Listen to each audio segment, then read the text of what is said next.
Imaginary numbers, which have had a significant impact on mathematics, have changed the way that we have viewed things since their creation.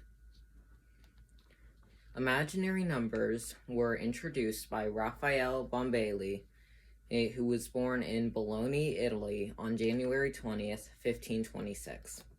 He was the son of a wool merchant and a tailor, and while not poor, he wasn't particularly rich.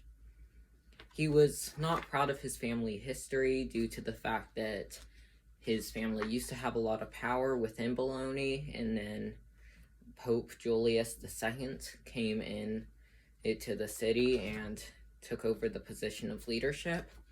His grandfather then decided to take a position where they could retake the city, but everyone who had joined it was caught and executed. This led to Raphael turning his name from Mazzoli to Bombelli to have less to do with his family's past.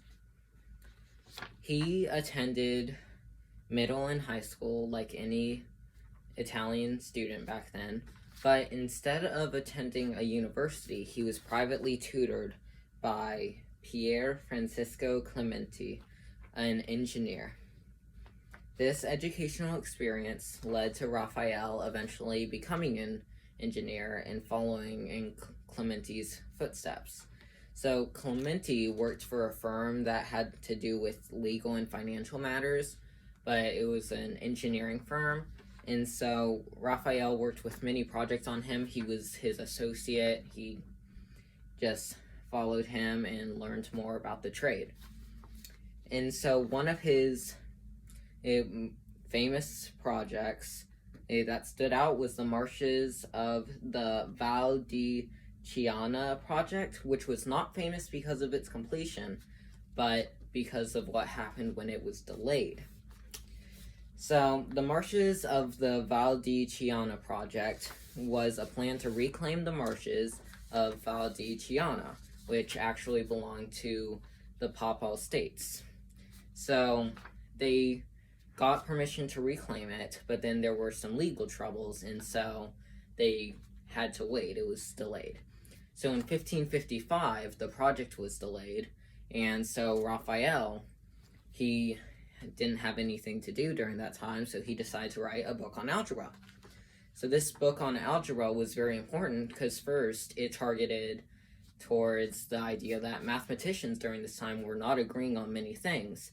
And so he thought that that was due to a lack of exposition on these subjects that they were arguing on. And second, it was very readable to the average person, and people at this time did not have a very well-funded education. Not everyone had the same opportunities as everyone else. So it was very simple, very readable. And also, this was the first place where he introduced imaginary numbers. And so, in this book, he used simple explanations such as minus times minus makes plus, and a minus times plus equals minus. And so, he would go and list things like that.